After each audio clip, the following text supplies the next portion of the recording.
বাসায় যদি থাকে চিজ তাহলে করো না কখনো মিস বানাতে এই পটেটো চিজ পরোটাটা। হ্যাঁ বন্ধুরা, এত ভালো হয়, ছোট থেকে বড় সবারই মন জয় করে নেবে এই একটা রেসিপি।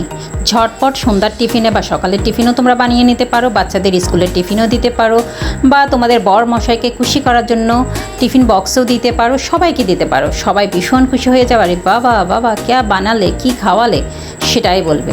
দেখতে পাচ্ছ কি অতটা লোভনীয় হয়েছে। তাহলে চলো একসাথে সবাই মিলে বানিয়ে নিই। আজকে আমি বানাচ্ছি, তোমরা দেখে নাও। এর পরের বার তোমরা বানাবে আর আমাকে মিষ্টি একটা কমেন্ট করে দেবে যে কেমন হলো আজকের এই চিজ পরোটাটা।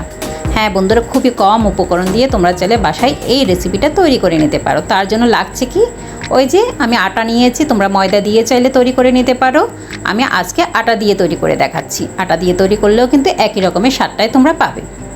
তো আটাতে দিয়ে দিলাম সামান্য পরিমাণে নুন আর দিয়ে দিলাম তেল। আমি রিফাইন অয়েলটা দিয়েছি, দিয়ে খুব ভালোভাবে মেখে নিয়েছি হাতের সাহায্যে। এরপর আমি দিয়ে দিয়েছি অল্প পরিমাণে এখানে ধনে পাতাটা অবশ্যই দিও, তাহলে টেস্টটা খুব ভালো আসবে। আর নর্মাল যে জলটা থাকে সেটা দিয়ে আমি একটা ডো তৈরি করে নিয়েছি। একদম নরমও হবে না আবার একদম শক্ত হবে না, এরকম একটা ডো তৈরি করে নিয়েছি। আর ডোটা তৈরি করে 10 থেকে 15 মিনিটের জন্য আমি এটা রেস্টে রেখে দিয়েছি। আর এখন দেখতে পাচ্ছ এখানে মোজারেলা চিজটা নিয়ে নিয়েছি। তোমরা হাতের কাছে যে চিজটা পাবে সেটা দিয়ে তৈরি করে নিও।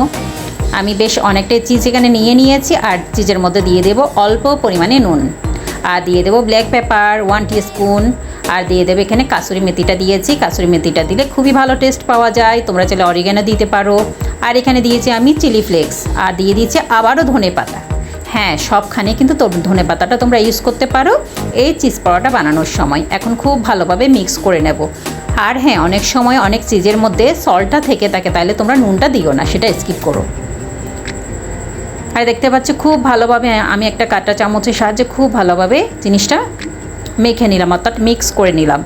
এখন কি বলতো, যে পটেটোটা আমি দেবো সেটাও এখানে তৈরি করে নেব। আমি প্রথমে পটেটোটা সিদ্ধ করে নিয়েছি, অর্থাৎ আলুটা সেদ্ধ করে নিয়েছি, পরিমাণ মতো নুন দিয়েছি আর অরিগানোটা দিয়ে দিয়েছি, দিয়ে খুব ভালোভাবে মিক্স করে নিলাম। আমার আলুর পুরটা একদম রেডি হয়ে গেছে। তাহলে এখন কি করব বলো তো, ডোটা তৈরি করে নেব। এখান থেকে লিচি কেটে নেব। আমি এখানে 2 কাপের মতো আটা ইউজ করেছি, সেখান থেকে প্রায় আমার 60টার মতো পরোটা হয়েছে। একে একে আমি লিচিগুলো কেটে নিলাম। এখন লিচিগুলোকে সামান্য পরিমাণে ময়দা ডাস্ট করে বেলে নেব, যেরকম আমরা রুটি বেলে থাকি সেরকম। এখন কিন্তু খুব ভালোভাবে বেলতে হবে না, কারণ এখানে আমি স্টাফিং করব, সেজন্য অল্প পরিমাণে হাতের সাহায্যে তোমরা চেপে চেপে করে নিতে পারো, অথবা বেলুনি দিয়ে বেলে নিতে পারো। কীভাবে করছি সেটা তোমরা স্ক্রিনে লক্ষ্য করলেই বুঝতে পারবে। আর দেখতে পাচ্ছ আমি একটা ছোট্ট একটা রুটি তৈরি করে নিয়েছি, অর্থাৎ লুচির মতো তৈরি করে নিয়েছি। সেখানে কিন্তু ভরে ভরে আমি যে চিজের ফিলিংটা তৈরি করে রেখেছিলাম সেটা এখানে দিয়ে দিলাম। আর উপর থেকে কি দেবো বলো তো, যে আলুর পুরটা তৈরি করে রেখেছিলাম সেটাও দিয়ে দিলাম। এক্ষেত্রে একটা কথা না বললেই নয়, চিজটা তোমরা কিন্তু কিপটামি করলে চলবে না, তাহলে চিজ পরোটার যে টেস্টটা সেটা তোমরা কখনোই পাবে না। এখন আমি দেখো কি করছি, হাতের সাহায্যে ঘুরিয়ে ঘুরিয়ে এটাকে আমি সিল করে দেবো, অর্থাৎ মুখটা পুরোপুরি বন্ধ করে দেবো। যে স্টাফিংগুলো দিয়েছি সেটা একদম ভিতরে ঢুকিয়ে নেবো, অর্থাৎ বালিশের মতো করে তৈরি করে নেব। হাতের সাহায্যে একটু ঘুরিয়ে নিলে হয়ে যাবে। দেখতেই পাচ্ছ কি সুন্দর করে সিল হয়ে গেছে। সিলটা যদি ভালোভাবে না হয় তাহলে তোমরা যখন পরোটাটা বেলতে যাবে আবার, তখন কিন্তু খুলে চলে আসবে অথবা পরোটাটা যখন তোমরা ফ্রাই প্যানের মধ্যে দেবে তখন কিন্তু ভালোভাবে হবে না, পুরটা বেরিয়ে যাওয়ার সম্ভাবনা থাকতে পারে। এখন আবারও সামান্য পরিমাণে আমি ময়দা ডাস্ট করে এটাকে রুটির মতো বেলে নেব, তবে রুটি থেকে সামান্য পরিমাণে একটু মোটা টাইপের হবে। আমি সেটা তোমাদেরকে পরে দেখিয়ে দেব। দেখতে পাচ্ছ আমার পরোটাটা কিন্তু খুব সুন্দরভাবে বেলা হয়ে গেছে। আর কতটা ঘনত্ব রেখেছি তোমরা সেটা দেখলে বুঝতে পারবে। এরকম মোটা টাইপের রাখবে। এভাবে আমি সব কটা রুটি তৈরি করে নেব।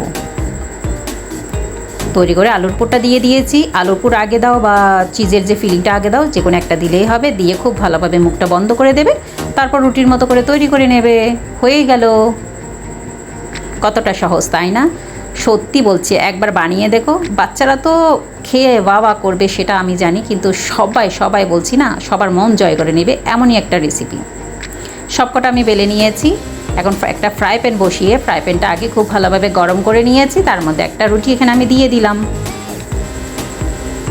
এপিঠ ওপিঠ খুব ভালোভাবে আমি সেঁকে নেব। দেখতে পাচ্ছ এক পাশে যখন সুন্দর একটা কালার চলে এসছে তখন আমি অপর পাশটা পাল্টে দিলাম। এখানে তোমরা চাইলে ঘি দিয়ে দিতে পারো অথবা বাটার দিয়েও সেঁকে নিতে পারো। আমি তেল দিয়ে সেঁকে নিয়েছি। তোমাদের হাতের কাছে যেটা থাকবে তোমরা সেটা দিয়ে সেঁকে নেবে। একটা পাশ হয়ে গেলে তেল দিয়ে অপর পাশেও কিন্তু তেলটা দিয়ে দেবে। দেখবে খুব ভালোভাবে ফুলে যাবে, যেহেতু এখানে চিজটা ইউজ করা হয়েছে। দেখতে পাচ্ছ আমি কিন্তু এখানে কাট করিনি, সম্পূর্ণটা তোমাদের দেখানোর জন্য রেখে দিয়েছি। কি পরিমাণে ফুলে গিয়েছে দেখো।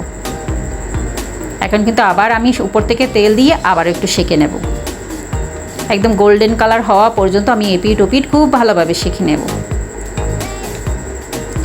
জাস্ট একটা পরোটা সন্ধ্যার নাস্তার টিফিনটা এমনভাবে জমে যাবে বলার মতো না।